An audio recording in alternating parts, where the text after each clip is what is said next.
Women are a source of competitive advantage as they provide influence and insight into the female role in the economy. Closely linked to this, women see business through different angles and are thus a unique strategic resource as well. There is no secret that there are still some clear challenges when it comes to gender equality, yet women in business are tenacious, adaptable and encourage growth and development in many sectors.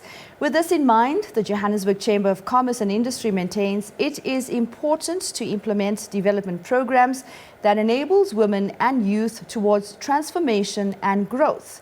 Well, to discuss further, I have with me in studio Joan Warburton Mcbride, CEO of the JCCI. Welcome to Leading Opinion. Great to have you on the show, Joan. Thank you for having me. It's a pleasure. Now, the JCCI is at the forefront of development programs. Tell us about some of those programs you have in place that focuses on women and youth development. We have been known over many years to have programs such as you describe. One of them is a program called Access for Women in Export. It's a program that's been supported financially by an agency of the United Nations, and it in fact runs throughout Africa, English-speaking and Francophone Africa, and it is aimed at developing and helping women to get into a very daunting area of business, being export. We've also run a women's and youth desk for some years, and we at the moment have an export incubator.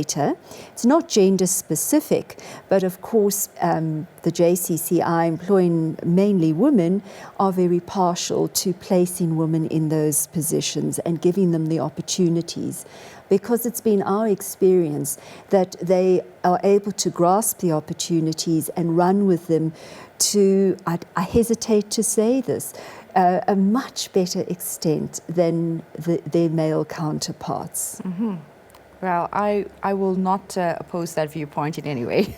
But that's very interesting. And I think what most people would like to know is what is, if you have to look at the ratio, the gender ratio between some of the women and men participants on these programs, the ones that are not, specifically focusing on women.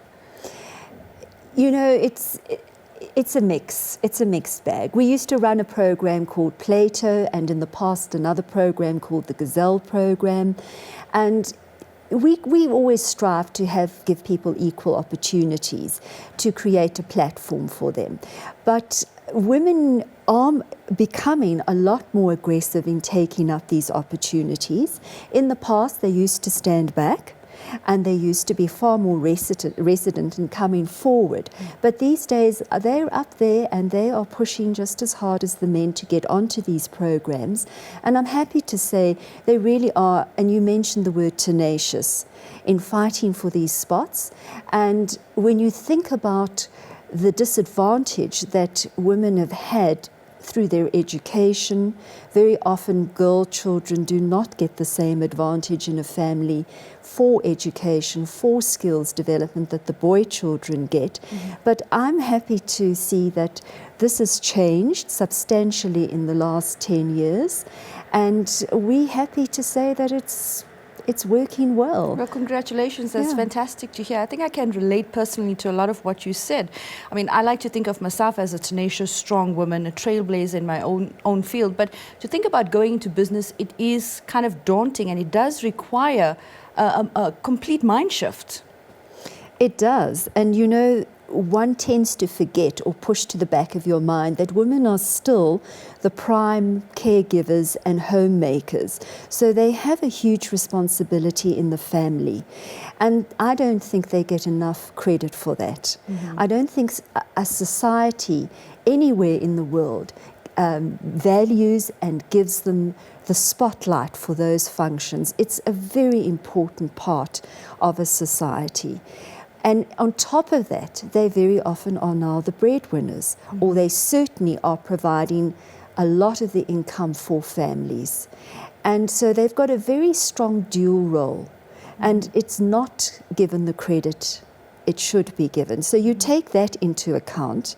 You take tenacity, hard work, and a society that's often inflexible when it comes to time.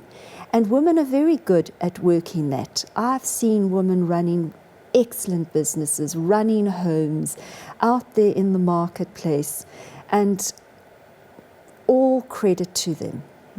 That's a very important point you raise. We need society to embrace women entrepreneurs. We need to have supporting environments to develop women entrepreneurs. Looking at South Africa as an emerging economy, one of the characteristics is we have a large informal sector. So we have a lot of rural women basically self-employed but eking out a living. What role does the JCCI play when it comes to perhaps assisting those women out there? We based in Johannesburg and tend to operate in more urban areas, but have been involved in a program where we've gone into the more rural municipalities of Gauteng and worked with local governments in those areas to bring women such as you describe into mainstream business.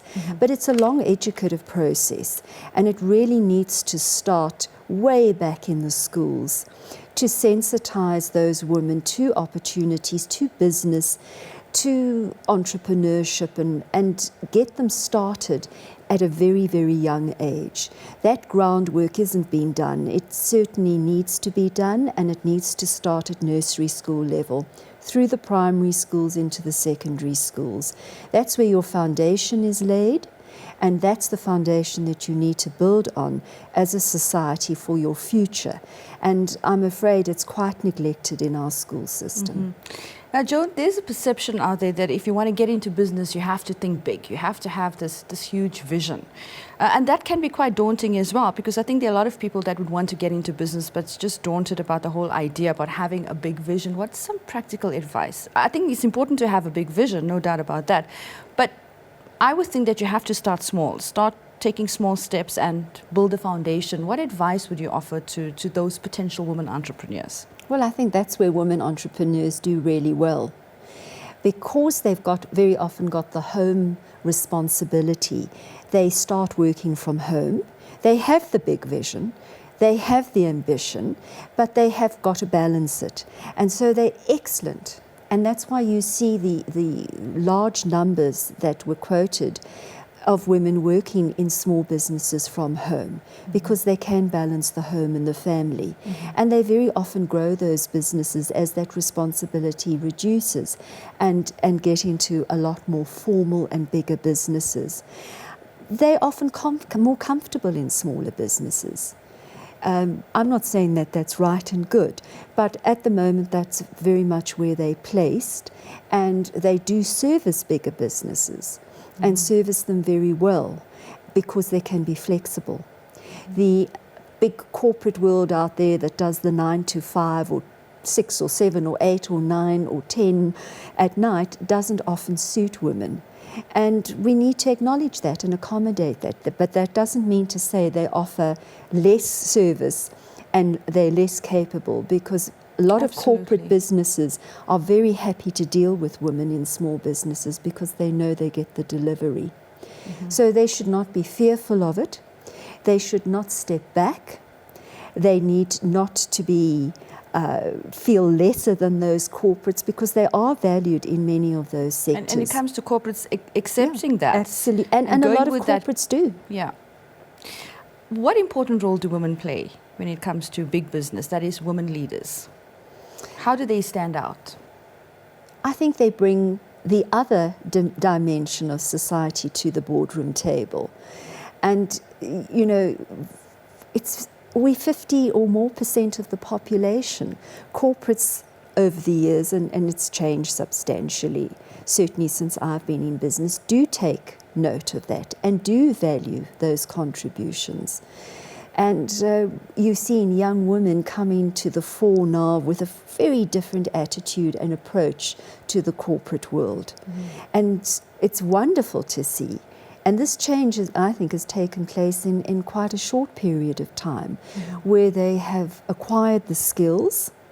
And that's the most important thing, because at the end of the day, if a corporate or any business is making an appointment, obviously they're going to look at the skills you've got. And I'm happy to say I see women coming through in all levels of business now, with all levels of skill. Not enough, but certainly making the breakthroughs. If there's any organization that comes to my mind that really stands out when it comes to supporting women development, it is the JCCI. We have two very strong women leaders. That's yourself as CEO, and the president of the JCCI is also a woman. Yes. And this is a powerful organization because this is the important link in the business chain in Johannesburg, but also in South Africa, given Johannesburg's important role in the economy. What personal advice, as a woman yourself in a leadership position, in a powerful leadership position, commercial position, sitting at the head of the JCCI, what advice can you offer to women out there? Someone that's just sitting at home thinking to myself, I wonder if I'll ever get to do that. Anybody can do it. It's a mindset.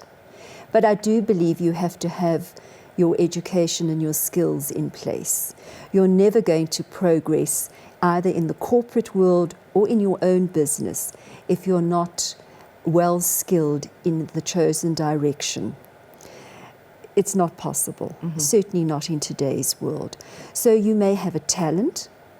It can be design, it can be bookkeeping, it can be anything, you name it. There's absolutely no limit or barrier for a woman except in her own mind.